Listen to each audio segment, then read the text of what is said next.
Welcome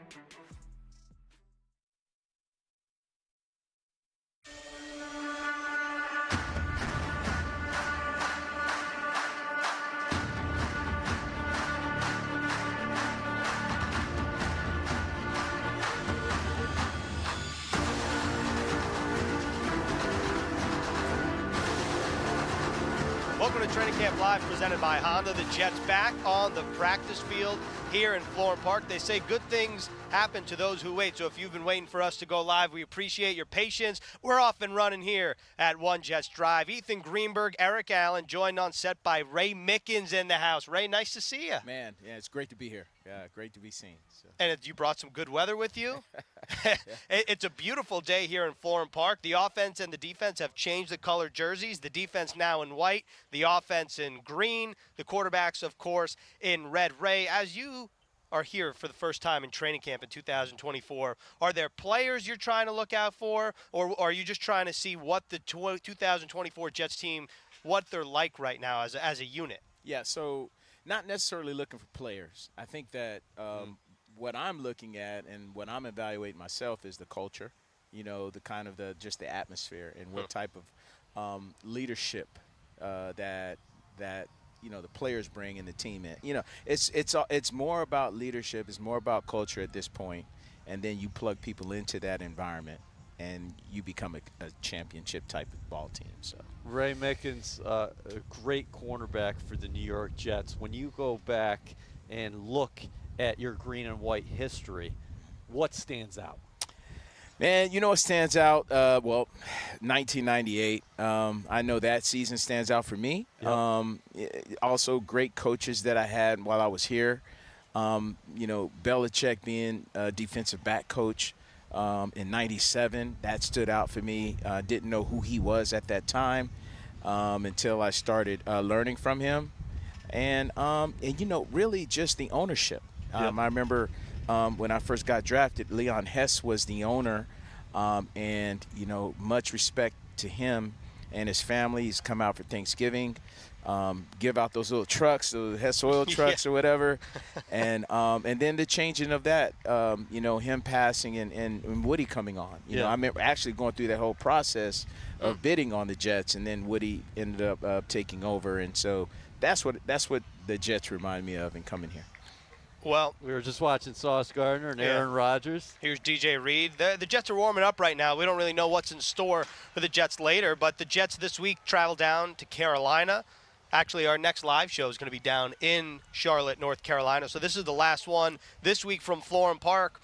Ray, when you take a look at this team, we've talked about it throughout training camp. Young guys like Jermaine Johnson in year 3, it's a really cool blend between players like him in a leadership role and then also veteran leaders like Tyron Smith and Morgan Moses. What do you think about the composition of this team right now in terms of age and in terms of young guys having to step up as leaders? And they got all the pieces. They have all the pieces. I remember him, Johnson, when he was at Florida State. Yep. Now he's become just a grown man in the league. Mm-hmm. And then you have the young guys that are very, very talented. You have Sauce. I think that he's a culture changer for the whole defense, not just at his position, but for everybody, bringing their whole game up. And then you have the veterans like Aaron Rodgers and that crew where, they may not be the young Aaron Rodgers, but they bring so much more. It's so valuable to bring in that leadership. You got to have leadership around young talent. You just can't have just young talent. That's a great point. I think there's a good chemistry on this roster when you're speaking about those grizzled veterans and also those young players who are going to take you into the future. I don't want to bury the lead here. ESPN's Adam Schefter reported yesterday that Hassan Reddick has requested a trade from the Jets. Joe Douglas released a statement on Jets' social platform saying that the Jets have no intention of trading Hassan Reddick, and they have been clear, direct, and consistent with their communication with the pass rusher. What's your take on it coming into the building today? Well, they just got to get a contract done. Let's just go straight to the chase. They got to pay him. they got to get a contract done with him, and obviously it has to be a respectful contract. You don't want to have something that's just kind of overly advantage either way. But you need to get a contract done. Period. We've been here many a times before. Yep. Every team is going through something. You're hearing it throughout the National Football League right now, right? Yeah. I mean, the Cowboys got 3 people they got to sign. It's like just get the deal done. He'll come out and perform the way he's performed in the past. Right. I think that's going to get us to the championship. Now, Ooh. if you said, hey, if you can have looking into the future and saying if we sign this guy, we'll win a Super Bowl, then it doesn't matter how much you pay him because you want to win the Super Bowl. If you don't sign him, you don't win. So my thing is, do we have the chance of winning? Yeah, I think we have a chance of getting there without him. Right. But I think I like my chances with him. He's a closer. Yeah. He gets the ball out of the quarterback's hands, and what I'm picking up what you're saying is that maybe the reported trade request is just kind of get the ball rolling here. Like, let's get moving and let's get a contract done and let's put it in the rear view. That's all it is. Sorry to give all the secrets out. All right, so as we watch Garrett Wilson, Tyrod Taylor, and Aaron Rodgers at the beginning of practice here, what is going on inside the locker room as far as they see somebody, one of their new teammates, handle business outside the room? How does it impact these guys at all? Well, those guys are professionals, so they understand what's going on, and I think that they're just focused on getting ready for the season. Those guys right there, those are leaders. Those are very competitive players, and so it could be them against the world. They're going to go and they're going to get ready to play because he has a signature, a name on his jersey, and he doesn't want to let that name down, number one, let the Jets down, number 2. And so Garrett, I know him since he was in high school, amazing athlete, and obviously played against Rodgers, and they're just highly competitive individuals, so that doesn't affect them. This is a cool scene here at One Jets Drive today because that's Sauce Gardner in his 3rd year. He is bringing up the team at the beginning of practice. Can you speak to that, Ray, as far as him taking the next steps in the leadership category? Yeah, I think you love to see it. I love to see it. Young guy that's taking the leadership role. And there's a lot of guys that wouldn't do that. And actually, there's Hall of Famers that wouldn't do that. But, he's taking the leadership role. That says a lot for the Jets secondary and the Jets defense as a whole. I think that anytime you have strong leaders, vocal leaders on defense, you create a champion. And I'm defense biased, obviously. Of course. And that's your position. You Come have on to now. be. Yeah, I am curious from your perspective, though. We haven't talked about him a whole lot because he's been hurt. Is Michael Carter II, the Jets' stellar nickelback? Just can you talk about the challenges? And Sauce Gardner actually did a great job talking about the nickel and what goes on through your mind pre-snap. Can you just kind of give a little glimpse of that? Man, there's a lot of things going on. That's why it's so it's hard to find a really good nickel. It's because there's so much going on. It's like a Swiss Army knife. Yeah. You're in there. You have people all around you. You don't have a sideline to protect you. You're in the middle of the field. You have to either blitz, you got to either drop, or you got to cover. Their best receiver. And, and sometimes – depending on the call, you have to do all 3 of them, or either one of the 3 on one play. Right. And so you have to be quick and process information, process motions. Your guy's going to be in motion, 60% of the time. He's going to be off the ball. He's going to be moving around. So you have to have a guy that's very astute, understands the game plan, and then also understands all the nuances because X's and O's in the classroom are good, but those things start to move on Sundays. So you got to make sure you understand, what it looks like on a Sunday. I think it's one of the toughest positions in football today. I know back in my day they didn't throw as much. Now they throw a lot. You aren't the tallest guy in the world. How much do you have an appreciation for what DJ Reed does on the outside at his size? Yeah, it's you got to have a lot of heart. You got to have a lot of competitiveness, and it shows it. It shows it a lot because you're going to be outsized a lot on the outside. But really, it's all about how you play, and if you play big, There's a difference. Just because you're tall doesn't mean that you play big. Yeah. You don't play tall. There's receivers that are 6'5" that catch it. They're body catchers.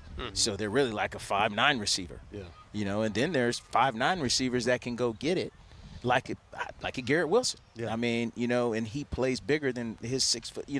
So I think that DJ, he plays bigger than who he is, and that's one thing I can appreciate from a smaller. We were just looking at Garrett Wilson before. We're watching the Jets defensive lineman stretch out before practice here at One Jets Drive. Of course, we only got about a week left in training camp, but Williams is off of the PUP list, and he's been participating in individual drills. The Jets will definitely have a program for him as far as the next couple of weeks are concerned. How would you approach covering that guy who's a beast on the outside, can win those contested balls? And what is he going to do for this offense, Mike Williams? He just adds a unique piece that you will need when you got to call up. Anytime you got to dial up something, it's not necessarily a scheme. Yeah. It's okay, I need you to win. Yeah. This is what we need right now. And he's that type of guy. You need that guy on every team because you can't scheme people open all the time. You can't scheme them open. And Garrett Wilson, he's somebody that I think is also going to benefit from the presence of Mike Williams. You just think about the double teams that at the end of last year, a lot of the players were alluding to Garrett Wilson being on the opposite end of that. So, if you're one-on-one coverage with Garrett Wilson, good luck to you. And if you're one-on-one coverage with Mike Williams, good luck to you too. Yep. So defense got to pick their poison. And then you factor in Breece Hall and an improved offensive line. It's if the Jets really click on all cylinders, Ray, the potential is there, it feels like, to be a top 10 offense. No question. And the good thing about that is Aaron Rodgers has seen it all. And so when they come out with their game plan, there's going to be a double somewhere. You don't know if they're going to double Williams, double Garrett. You don't know who they're going to double, but Aaron Rodgers is going to find that out pretty quick, right? He'll find that out pretty quick and then go to the single and say, hey, I need you to win. What about this dude right here, Garrett Wilson? He's working with Sean Jefferson. Yeah. What can you say about his development? And you've known him for a while, being down in Texas. Oh, yeah. What are his next steps? Because he's been lights out throughout training camp. Crazy. I've known him ever since youth football. He played against my son way back in the day, and I remember how special this kid is, his hands and his competitiveness and his vertical. That's one thing that I saw in high school, him just jumping over everybody in the state championship games and things like that. Like Travis, right? And then when he got to Ohio State, because obviously Ohio State always takes the best receiver out of Texas anyway, Jackson Smith and all those guys. He gets to Ohio State, and then you see his development there at Ohio State and seeing how he's starting to learn how the route, setting up defensive backs, understanding route running, because he was always talented in high school. Now he's starting to learn his route running. Now he's here with the Jets. I knew he was going to be a successful pro. Right. The fact is that money doesn't drive him. I could tell, way back then it was more so him wanting to be the best at what he did. And that's the thing. You could pay somebody like that, they're not going to change. And Garrett Wilson, he's been in the spotlight since training camp started. Aaron Rodgers, we've talked about a lot of them. Someone that's more recently in the spotlight, that's Jets rookie Olu Fashanu. For more on him, let's head down to the field with Caroline Hendershot. You're right, Ethan. He has been more in the spotlight, especially last week when he got his first snaps in an NFL game at left tackle. Robert Saleh spoke yesterday about what he thought of his performance, and he said it was really good. There's obviously a few things that he wants him to see him work on, but he's really excited for that second game because that's when you get to shake out the jitters, you get to kind of get rid of the nerves, and you get to play more your style of football. However, this week, they're actually putting him at right tackle all through practices. So that's going to be an interesting thing to watch during the game on Saturday if he takes snaps at right tackle. Great stuff, Caroline. The NFL Fan of the Year is back, presented by Captain Morgan. The New York Jets want to celebrate you and your dedication to the green and white. Submit your nomination at nyjets.com/fan of the year. The NFL Fan of the Year, like I said, it's by Captain Morgan. It's back. We're back on set here at Training Camp Live, presented by Honda. Greg Buttle in the house. That's right. house. Yeah, in the tent. Oh, yeah. Hey, we got Beautiful you. breeze. Yeah, it is a There's beautiful no breeze. walls here, but We got you a new shirt. that's huh? right. Now I'm up to date. What can I tell you? You're looking You at my look good. vintage logo? I see you eyeing me up That's here. right. I saw It's it. classic. It's back. It is always classic. That's 68 stuff right there. All right, so Jets fans want to go to New Orleans in February. So do I. Where are you going to have a drink with them? Where's the spot? I don't give away secrets until I know what the truth is. Okay. All right. Okay. Well, we asked Ray Mickens this earlier. It was about Hassan Reddick. I'm going to ask you that in a minute. I wanted to get your thoughts on this guy right here, number 74, Jets rookie Olu Fashanu, who yesterday for the first time started to work at right tackle, but until before then, he'd always been left tackle, and he took about 25 snaps against the Commanders. I wanted to get your thoughts on what you thought about his performance. I watched him for probably about 8 snaps. I thought it was good. Yeah. It wasn't bad. I mean, the one mental thing, that's typical in preseason. I'm going to give him credit for being a Penn State offensive lineman. Of course you are. And say he's No shame an up there. intelligent young man. But I would tell you this: if they thought he needed more work at left tackle, that's where he'd be playing right now. Now they said, I guess that's good enough. Okay, let's see what he does at right tackle. And I think the more he can play either position, the less they have to worry about if someone gets injured. So to me, I think it's awesome. Yeah, does it make a lot of sense considering both these tackles are 33 years old? Your penciled-in starters, Tyron Smith, of course, at the left side, and then Morgan Moses on the right. Well, let's understand, both of those tackles at that age are going to be playing hurt.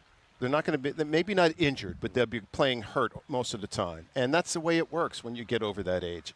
So my thing is that at least there's a guy that can go in and spell somebody as he comes off and says, oh, I need this taped up more or whatever it may be. So and maybe not lose anything for a couple plays. And I'm also interested to see as training camp continues, we're about 2 weeks in, about 2 weeks left. Robert Saleh talked about Max Mitchell having a very good start to his training camp. And you think about his road in the NFL, he was a rookie, then he was dealing with, I believe it was blood clots, and then that stunted his what he wanted to do in the offseason, and now he seems to be at least picking up steam, or he's an improved player. Same thing with Carter Warren. But on defense, I'm glad that we're showing Jermaine Johnson because, like I said earlier, I wanted to get your thoughts on what we asked Ray Mickens about. Hassan Reddick reportedly requested trade from the Jets, and he was traded to the Jets April 1st. What are your thoughts on that? I don't think he's requesting a trade because he doesn't like the Jets. I think what he likes is getting a new contract. And as I look at that, particularly from today's players, if you took their perspective of what it is around here, you got to get your money now and get it up front, put it in the bank, and now you have nothing to worry about. So he's on a 1 more year contract, and who knows what's going to happen. They may say, listen, we're going to franchise you the next year. So he wants to have this long-term contract. I don't blame him. Yep. All right, now's the time to get the money. Now, on the other hand, if I'm the Jets, I said this in the pregame show. I said it on radio. It's this. Look, the Jets don't need him. They want him. And they do want him, but they don't want him at some exorbitant price that they'd have to go get him. This Jets defense is a good top 5 defense without him. Now, if you want to say, okay, how many sacks can he get this year? Let's say he gets 15 sacks this year. How many of them are game changers? Now, you can't say all 15 are because a lot of those sacks would come. If their offense does what they do, he might have 15 sacks this year because everyone's going to be throwing the ball to catch up. So here's the difference. This is what you have to think about. What's the value of him in these certain situations? Can he be a game changer every single game? The potential for him to be is, yes, a game changer every single game. But in reality, that doesn't happen. Even Lawrence Taylor didn't change games 16 games in a row. He may have been at 14, but he's not at 16. Okay? But on paper, this situation, the New York Jets are the perfect spot for Hassan Reddick. Well, that's from your perspective, okay, not his. Yes. Because his is a different perspective right now. Right. He may think deep down, this is the place for me, but I got to get this deal done. I got to get a long-term deal. And you know what? I don't know what that is. And again, that's not part of what my gig is. Joe Douglas has to figure all that out. But I understand where he's coming from. I do understand where the Jets are coming from. And if it was a different time and a different place for him, I'd say get him in the house now at any price, but I wouldn't say that right now. We're watching Keith Carter and the Jets offensive line, but I wanted to keep it right here with the Jets defensive line. What does the edge landscape look like without Reddick here right now, what you've seen this summer? Your expectations for Jermaine Johnson. What have you seen from Will McDonald here in year 2? Michael Clemens part of the mix as well. That guy who maybe he can have that role that we saw from John Franklin Myers where he sets the edge, he dips down inside. What have you seen from the edge players here at camp? Well, let me put it this way. I don't care about the run game. If you haven't listened to my show, you're nuts, because the run game is not going to win the football game for you unless you are ahead with 5 minutes to go. Braylon Allen. Okay, now we talked about that. Now your run game means something. It's superfluous. All the other times, maybe goal line, within 5-yard line. Yep. Maybe the run game is important.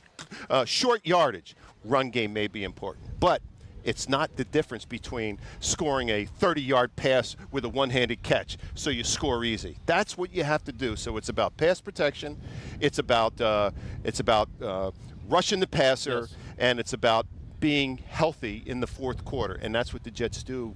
What they've done very well over the last few years is everyone has not really been an all-down player. They're all rotated. Right, and we'll see what happens. And the Jets, to EA's point, when he was going over the guys, like Aaron Whitecotton, the Jets defensive line coach, spoke about a couple undrafted free agents. He likes what he's seen out of Eric Watts out of UConn, yep, Braden McGregor out of Michigan. We'll see what that has in store. You know, Greg mentioned the pass game. For more on receiver working his way back into the fold, let's head down to the field with Caroline.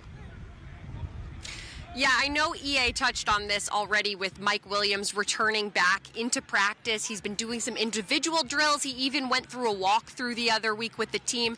And Sean Jefferson spoke about that yesterday, and he explained, you know, he thought it was a great opportunity for him to kind of catch Mike Williams and be able to coach him up because he hasn't been on the field as much as all the wide receivers. But because he's been so attentive in the classroom, he said that he was on all of his spots. He was passing with flying colors. And even Robert Saleh said, now it's going to still be a couple of weeks. He's maybe ahead of schedule than people thought he would be, but they're still going to take it slow.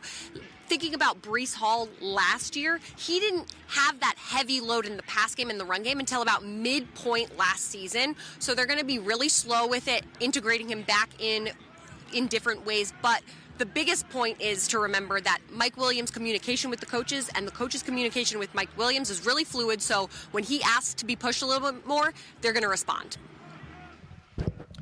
Great stuff from Caroline. Mike Williams working his way back into the fold. We're taking a look at him right now. And, you know, if you want to see him, if you want to see the rest of the Jets at MetLife, kickoff is right around the corner. You got to be there for every big matchup this season with Jets 2024 season tickets. For more information on how to purchase, call or text 800-469-5387. You're watching Training Camp Live, presented by Honda. Ethan Greenberg, Eric Allen, taking us home. About 5 minutes left in this show as the receivers go through their drills. Nice to see Malik Taylor back in pads. He was dealing with a shoulder injury, and he was having a nice start to training camp before that. I like what I've seen from the receivers. We've talked about Garrett Wilson every day. He's been unbelievable. What his next step is going to be, who knows? But this guy's going to reach the sky at some point in his NFL career. I mean, then you go after that. I think Alan Lazard has been solid throughout training camp from day one. It's nice that Xavier Gibson is getting back in the mix as well. I think he's going to do some damage for this team from that slot position. Malachi Corley has taken some big-time steps of late. We saw him with the 4 receptions leading the Jets the other day against the Washington Commanders, and also Corley had the nice kickoff return. Yep. He wanted to field that punt, and I think you'll see that in the future. And then Brownlee's coming on as well, a young receiver last year who flashed. I think that he gets the touchdown against the Commanders. Now he's got to continue to build on that. And Brandon Smith, who was here for a cup of coffee before making a couple huge plays for the Jets to bring them back with Adrian Martinez against the Commanders. I mean, that was 2 big plays, game-changing plays, although it is in the preseason. I understand it doesn't count, but I'm very excited about Malachi Corley. I really am, because we've seen it every day out here that from day one to now, it's been about 2 weeks of camp, 17-plus days, is he's made big time progress. Yeah, and I think that what's really cool about the Jets receivers room is that there's not like he's coming into a situation where the Jets need him to be effective immediately. He's able to take the time and get better every day, which we've seen so far, which is encouraging if you're a Jets fan. You know, with a couple minutes left in the show, EA, I know that the next time that we're live here on Training Camp Live presented by Honda is in Charlotte, North Carolina for joint practice against the Panthers before a game against the Panthers Saturday night. But I wanted to kind of hit the rear view here against the Commanders. Who are some players that stood out to you? Because for me, we talked about the young guys like Braylon Allen and Isaiah Davis, but Izzy Abanikanda, I think, also ran very well, and he's a guy who he's got speed to burn. I agree. I thought all the backs looked good. I think the backups along that offensive line, you really have to be encouraged about that. The Jets have better starters, but you saw their depth, so they were opening up those holes for Braylon Allen. And also Isaiah Davis, he shows his feel for the game on that third down conversion with the reception as well. Izzy Abanikanda has been running really hard at camp. This Jets running backs group probably could rival anybody in the National Football League, because we're not even talking about Breece Hall. Of course, he didn't see action in week 1, and that guy's capable of going 2,000 yards from scrimmage this year. I couldn't have said it better myself. And defensively, JBC, I mean, he's flashed at camp. It was nice to see him really stick with what we've seen, because Saleh said it after the game, after he gets beat on that long touchdown, which was a beautiful throw from Jaden Daniels. He could have folded. He didn't. He stood up to the plate, and he had a great game after that. The Jets have great frontline corners. We know that. And that's led by Sauce Gardner and DJ Reed, and Michael Carter are going to get back to the action here really soon. But you have to be encouraged, again, by the depth. Jarek Bernard-Converse, he probably enters camp as a question mark. He has really stepped up, and you love the way he rebounded after giving that reception up in the first half against the Washington Commanders. And then the other guy is Quantez Stiggers, the 6th-round pick. If you're Joe Douglas and that scouting staff, you're looking at a 2024 draft class, and you were quite pleased what you saw. Early results here in the preseason. Absolutely. Long way to go. The next time that the Jets will line up against another team, it's also the same time that we're live here. Jets-Panthers Thursday in Carolina. Thanks for tuning in to Training Camp Live presented by Honda. Have a great Tuesday. For all your post-practice coverage, be sure to check out and stay on NewYorkJets.com.